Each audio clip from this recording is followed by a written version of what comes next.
Something is happening in Los Angeles that deserves serious and immediate attention, because when you place it against everything unfolding in Indiana right now, the picture that emerges is one of the most consequential storylines in women's professional basketball this season, and possibly in the history of this league. The LA Sparks have signed Kate Martin to a full standard contract.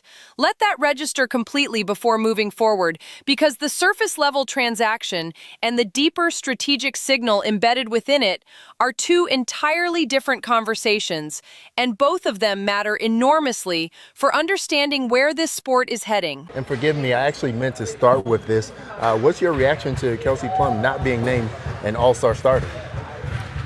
It's ridiculous. I mean, it's ridiculous. It's not a. It's become a social media popularity contest, not about who the most impactful players are. She's by far, I mean, the best one-on-one player in the league. She's having an MVP season. I didn't even know that, but it's. Yeah, it just came out. Yeah, she was not a part of the starting four backcourt. Shocking, but yet not surprising. And I hope our league can get to the point where it's not just popularity in terms of social media, and it's actually about what these guys are doing on the court. Well, I believe the vote is a mix between like the fan vote and then players and media, but it still just didn't work out in her favor. I mean, what else does a person have to do if they're averaging 24 points, 6 assists, a 5'8" guard shooting above 50% from the field? 90. Like, what else can you do? Other than be super active on social media, nothing. Like that seems to be what the parameters are. So, but KP's about winning. She's about being great, being excellent. She'll take it in stride.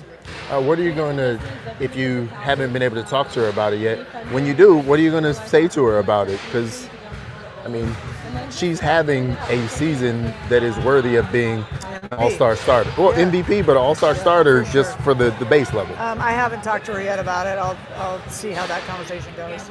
Okay. Kate Martin was previously operating under a developmental contract after being waived by the Golden State Valkyries.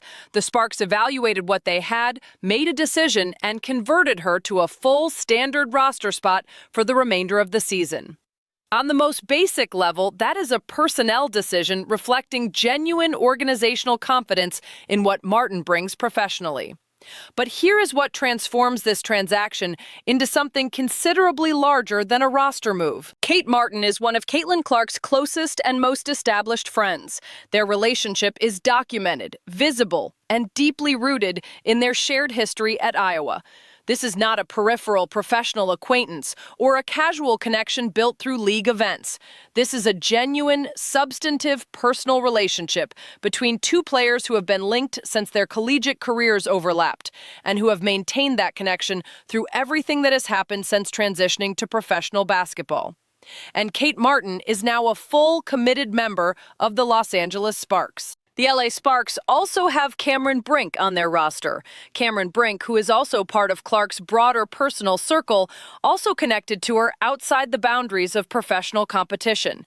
Two of Clark's friends, both now in Los Angeles, both now playing for a franchise, and a head coach who has demonstrated the kind of organizational clarity and player advocacy that the situation surrounding Clark in Indiana has been conspicuously and painfully missing throughout this entire season.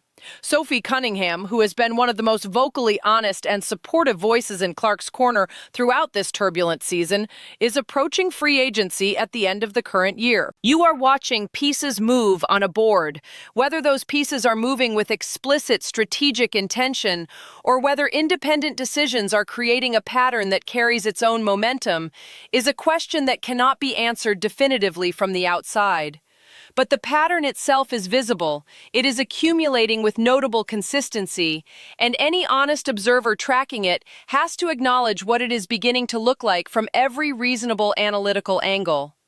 Now let us place this Sparks development directly against what is actually happening with the Indiana Fever, because the contrast between these two organizational environments is the most important part of this story and the part that gives everything else its weight and urgency. Indiana has spent 2 complete off-seasons constructing a roster.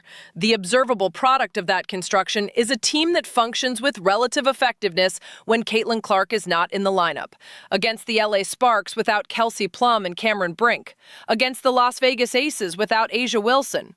Consecutive wins against significantly depleted opponents produced without the player who transformed this franchise's commercial and competitive identity. That is not a compliment. That is a diagnosis, and it is a damning one. When an organization builds its roster genuinely around its franchise player, that player's absence creates a visible and significant competitive void that reflects how foundational she is to the team's actual operational identity. When that absence instead produces comfortable wins and locker room speeches celebrating ball security metrics, it reveals something much more uncomfortable. The roster was not built to maximize the franchise player. It was built to function without her. And the distinction between those two approaches is not subtle. It is the entire question of organizational direction. 2 off-seasons of front office decisions have produced a team that operates by any honest assessment in a style more naturally suited to Kelsey Mitchell's isolation-heavy offensive game than to the pace and space, high-octane playmaking system that Caitlin Clark's presence demands, enables, and elevates to an entirely different competitive tier. That divergence is not an accident of circumstance. It is the accumulated product of intentional organizational decision-making that has been visible in every rotation choice, every roster addition, every public statement from the coaching staff, and every game plan deployed when Clark was unavailable. The conclusion that accumulation leads toward is unavoidable. The Indiana Fever have made a choice about their organizational identity. And that choice, however it was framed internally, does not center Caitlin Clark. The end of this season is going to force a reckoning that the organization can no longer defer through vague language and day-to-day injury designations. Kelsey Mitchell reaches her contract decision point.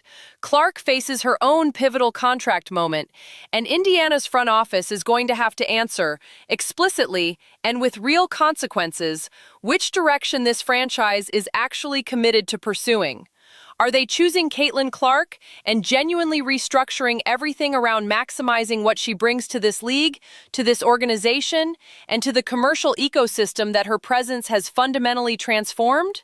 Or are they choosing Kelsey Mitchell, Stephanie White, and the offensive philosophy that has been the actual operational identity of this team throughout this entire season, regardless of what the public messaging has suggested? Those two options have never been genuinely compatible. The philosophical gap between what Clark's game requires and what Stephanie White's system is built to produce has been visible and documented since the beginning of their professional relationship. It is not rooted in personal animosity or mutual disrespect. It is a gap of basketball philosophy that is real, measurable in its effects on Clark's performance and environment, and ultimately irreconcilable without fundamental organizational change at the coaching or roster level. Two people looking at professional basketball through fundamentally different lenses do not, over time and under the pressure of a competitive season, produce a sustainable and productive partnership.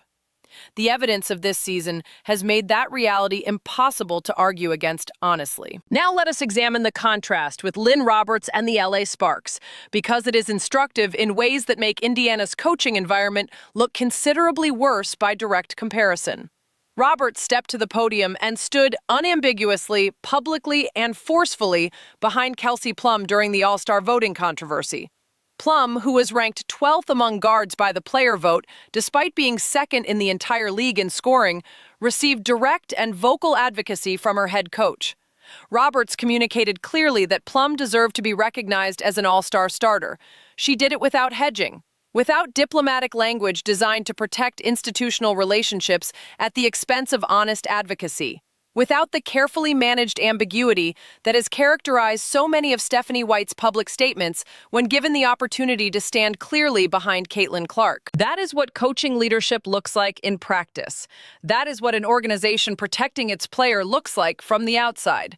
And the fact that this example exists at a different franchise, under a different coach in a different city, makes the absence of that same quality of advocacy from Stephanie White for Clark all the more visible and all the more revealing about what the organizational culture in Indiana actually reflects beneath its public messaging. Kelsey Plum's experience in this league carries its own relevant context. She was ranked 12th in the player vote, despite averaging scoring numbers that place her objectively among the elite offensive talents in women's professional basketball.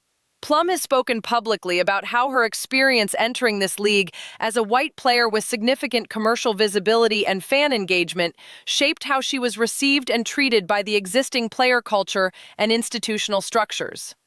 The parallels to what Clark has experienced, at a larger scale and with greater public visibility, are not coincidental. They reflect a cultural pattern that has affected multiple players across different eras, and that the league's institutional leadership has consistently failed to address with the directness and seriousness the documented pattern demands. Lynne Roberts sees her player being treated unfairly, and she responds, publicly, specifically, and without equivocation. She does not wait to see which direction the institutional wind is blowing before deciding whether to speak. She does not offer careful non-answers designed to protect relationships with other factions within the league's internal culture. She advocates for her player because that is what the job requires and what the relationship demands. That is the standard against which every head coach in this league should be measured. And the Los Angeles Sparks, whether through deliberate architectural planning or through the alignment of independent organizational decisions that happen to be moving in the same direction, are assembling something in Southern California that looks structurally appealing to exactly the kind of player who values that coaching environment, who has established personal connections to players already on that roster, and who might be approaching the end of this season with genuine questions about whether her current professional situation is serving her the way a situation of her commercial and competitive significance should. The Sparks do not have the best record this season. Plum's injury has complicated their competitive picture. These are real limitations that belong in any honest assessment of what Los Angeles currently represents as a destination.